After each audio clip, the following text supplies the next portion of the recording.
मेरा नाम है काछे निसर और आप देख रहे हैं हमारा चैनल मेडिको। तो दोस्तों, आज का हमारा टॉपिक है WBC यानी कि वाइट ब्लड सेल। दोस्तों, आज का टॉपिक स्टार्ट करने से पहले अगर आपने हमारे चैनल को लाइक, शेयर और सब्सक्राइब ना किया हो तो ज़रूर करें और बेल आइकन को भी दबाएं ताकि आपको हमारी नई नई और लेटेस्ट वीडियो मिलती रहे। तो स्टार्ट करते हैं WBC। सबसे पहले तो उसका इंट्रोडक्शन। इंट्रो। WBC को हम फुल फॉर्म में क्या बोलेंगे? White blood cells. और उसको हम ल्यूकोसाइट्स भी बोलते हैं। ल्यूकोसाइट क्यों बोलते हैं? ल्यूकोसाइट वो एक ल्यूको यानी कि वो एक ग्रीक वर्ड है और ल्यूको का ग्रीक मीनिंग क्या होता है? वाइट। इसलिए इसको हम ल्यूकोसाइट भी कहा जाता है। और उसका काम क्या है हमारी बॉडी में? वो एक डिफेंस मैकेनिज्म, हमारी बॉडी की डिफेंस मैकेनिज्म का एक मेन और इम्पोर्टेंट पार्ट है, important part of defence mechanism. अब हम देखेंगे डिफरेंस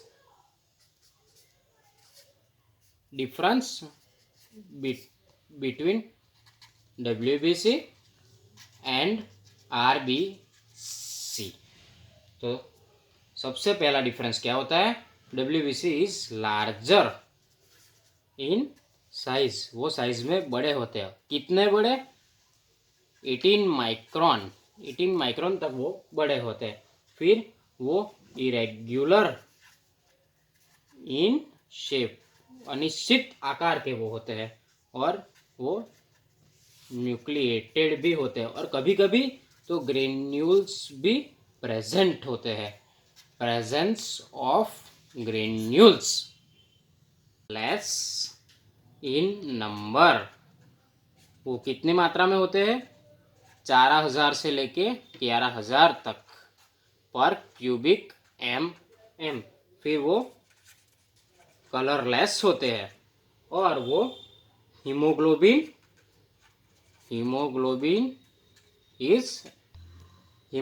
इज एब्सेंट।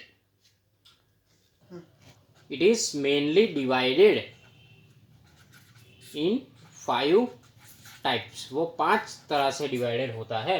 फिर उसका लाइफ स्पाइन कितना होता है? 1/2 से लेके 15 दिन, 15 डेज, 1/2 से लेके। और it is defence, useful in defence mechanism. वो डिफेंस मैकेनिज्म का एक अभूतपूर्व पार्ट है। अब हम देखेंगे इसकी क्लासिफिकेशन।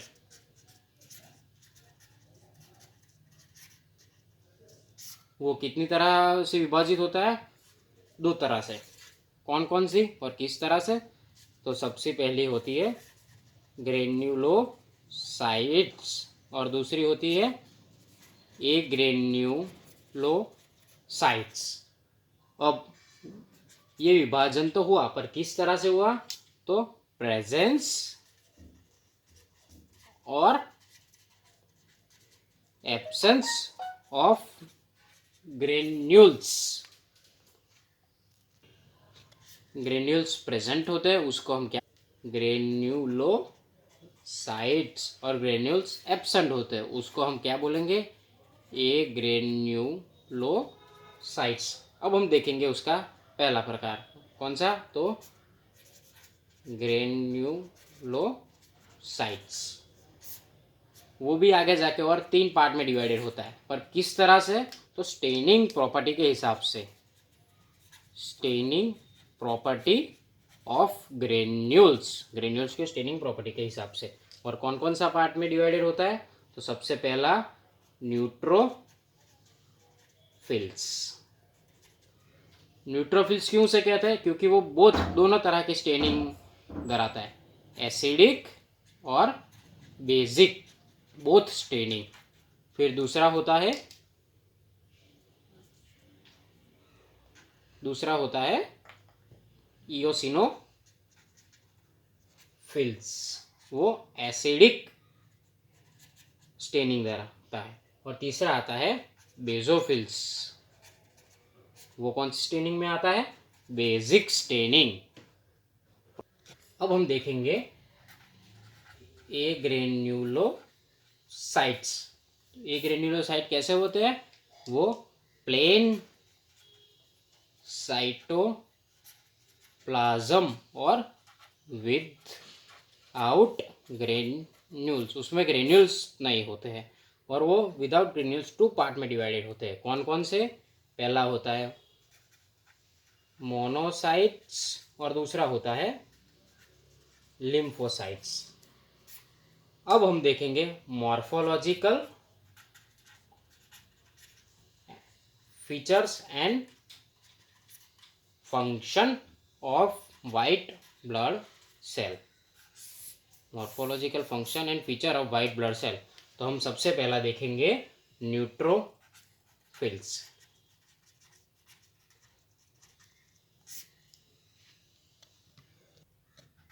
अब हम देखेंगे इसकी मॉर्फोलॉजी। तो उसे हम पॉलीमर भी कहा जाता है, पॉलीमर। और it have fine granules. Fine granules होता है with cytoplasm. Granules are occur both stain, दोनों तरह की स्टेन होती है, एसिडिक और basic. And granule are violet. Granule जब स्टेन होती है तो violet in colour. Both stain acidic और basic and violet in colour. फिर उसका न्यूक्लियस जो होता है वो मल्टी लोबेड होता है। Nucleus multi lobe and it occur 50 to 70% of total WBC। वो टोटल WBC के 50 to 70% पार्ट कवर करता है। और उसकी साइज और संख्या कितनी होती है? सो 3000 से लेके 6000 पर क्यूबिक mm। 3000 से लेके 6000 पर क्यूबिक mm। अब हम इसकी फिगर देखेंगे। ये हो गया हमारा न्यूट्रोफिल्स और इसका न्यूक्लियस कैसा होता है? मल्टीलोब। तो ये हो गया इसका मल्टीलोब न्यूक्लियस हो गया इसका। अब हम इसमें क्या क्या होता है? फिर ग्रेन्यूल्स छोटे छोटे होते हैं। ये हो गए इसके ग्रेन्यूल्स। इसे हम बोलेंगे स्मॉल ग्रेन्यूल्स। फिर ये होगा इसका मल्टीलोब्ड न्यूक्लियस। ये होगा न्यूक्लियस इसका और मल्टीलोब। ये एक लोब, ये दो लोब, ये तीन लोब। इसलिए इसको हम बोलेंगे मल्टीलोब न्यूक्लियस। अब हम बात करेंगे इसके डायमीटर के बारे में। डायमीटर कितना होता है उसका? 10 से लेकर 12 माइक्रोन। अब उसका लाइफ स्पान कितना होता है? लाइफ स्पान 2 से लेके 5 डेज। अब हम इसके फंक्शन के बारे में बात करेंगे। इसका फंक्शन क्या होता है? It plays an important role in defence mechanism. और वो किसके खिलाफ डिफेंस दिखाता है अपनी? तो माइक्रो ऑर्गेनिजम्स के खिलाफ। अब हम देखेंगे दूसरा इयोसिनोफिल्स और उसकी मॉर्फोलॉजी के बारे में। तो first, it have larger granules in cytoplasm. Granules stain with pink और रेड कलर। वो पिंक और रेड कलर से स्टेन होता है। फिर it occurs 2 to 4% of total WBC। For उसकी मात्रा कितनी होती है? 150 से लेके 450 पर क्यूबिक mm। उसकी ये हो गई इसकी वैल्यू। फिर उसका डायमीटर कितना होता है? 10 से लेके 14 माइक्रोन तक। फिर उसका लाइफ स्पान कितना होता है? 7 से लेके 12 दिन। अब हम उसकी फिगर देखेंगे। ये हो गया हमारा इयोसिनोफिल्स। फिर ये हो गया उसका डम्बेल शेप न्यूक्लियस और यहाँ पे हो गए इसके ये granules.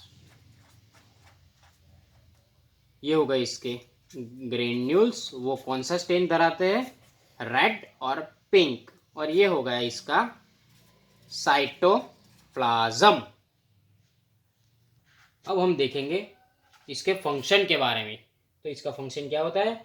It's responsible for defence mechanism and against the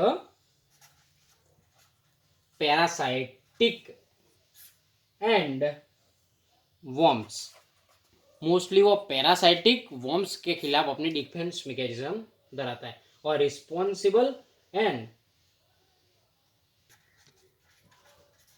allergic condition, कौन सी एलर्जिक कंडीशन में मोस्टली इंक्रीज होता है? तो एस्थमेटिक कंडीशन में इंक्रीज होता है। अब हम देखेंगे बेजोफिल्स के बारे में बात करेंगे और उसकी मॉर्फोलॉजी के बारे में। तो first, basophils have granules in cytoplasm. और वो ग्रेन्यूल्स कौन से कलर से स्टेन होते हैं? तो पर्पल ब्लू कलर से स्टेन होते हैं। अब हम उसका न्यूक्लियस कैसा होता है?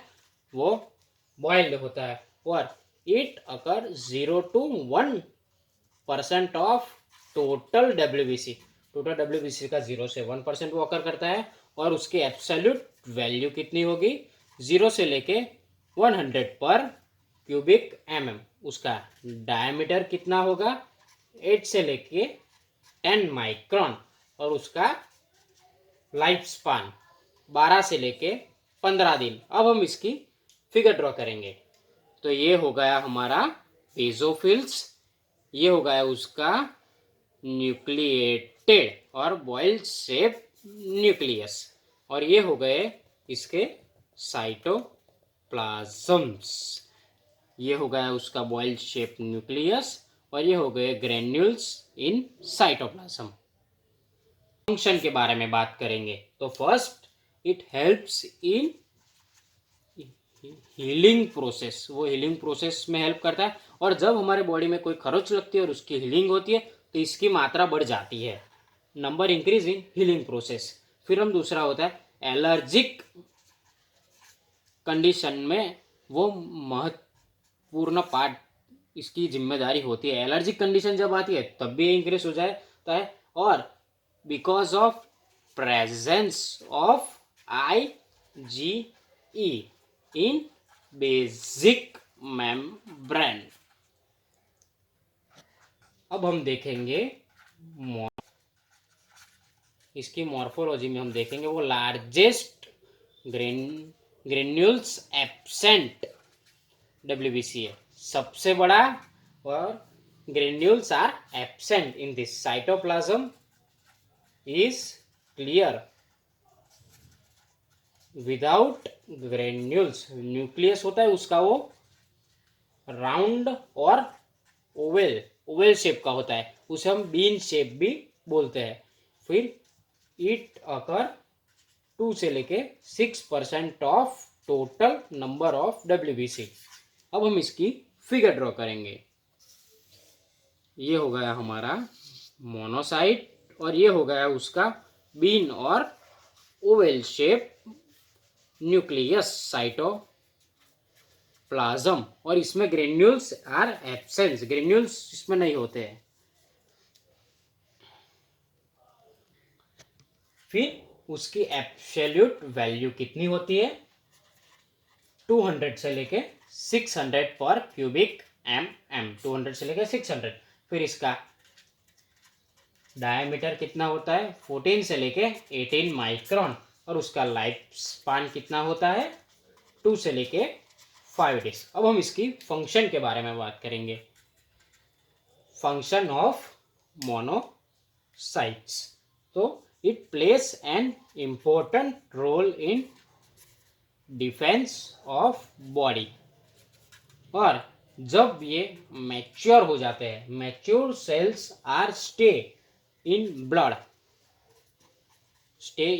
For a few hours, and after few hours it is become death, and after few hours these cells enter into the tissue। कहाँ जाते हैं? वो टिश्यू के अंदर जाते हैं और the blood are become tissue macrophage. क्या बन जाता है इसका? Tissue macrophage. अब हम बात करेंगे लिम्फोसाइट के बारे में, मॉर्फोलॉजी ऑफ लिम्फोसाइट।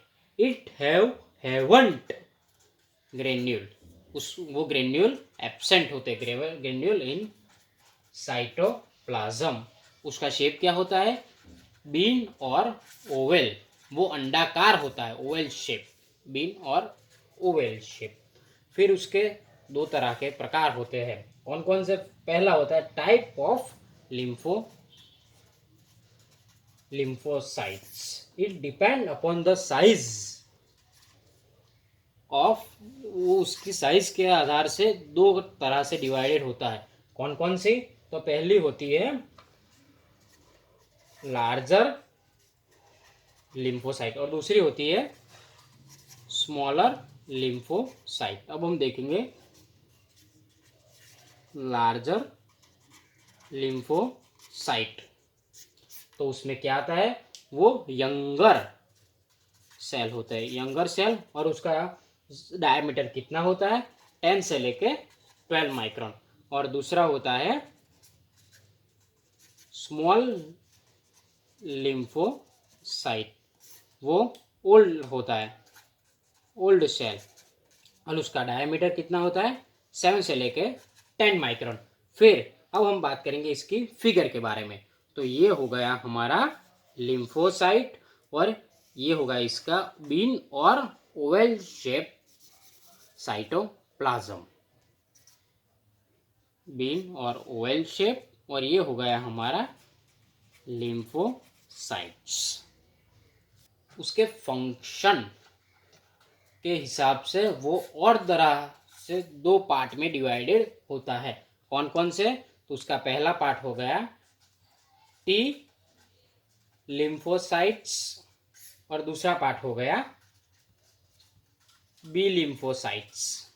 अब हम बात करेंगे टी लिम्फोसाइट्स के बारे में। वो सेल्यूलर सेल्स होते हैं, सेल्यूलर सेल्स और सेल्यूलर इम्यूनिटी।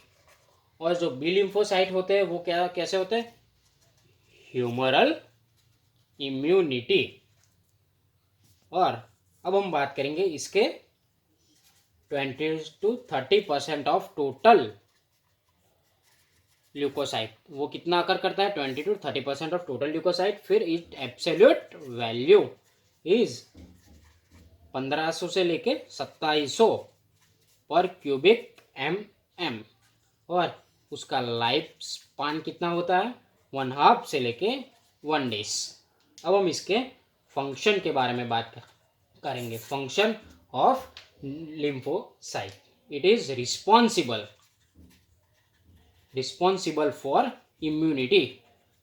इम्यूनिटी अपनी जो होती है वो लिम्फोसाइट के ऊपर निर्धारित होती है। जब हमारी इम्यूनिटी लो होती है तब मोस्टली लिम्फोसाइट ही अकर होता है। तो दोस्तों, आज का हमारा टॉपिक यहीं खत्म होता है, और आशा करता हूँ मैं आपको हमारा ये वीडियो पसंद आया होगा। कुछ ऐसे ही नए नए और दिलचस्प वीडियो के लिए हमारे चैनल को लाइक, शेयर और सब्सक्राइब जरूर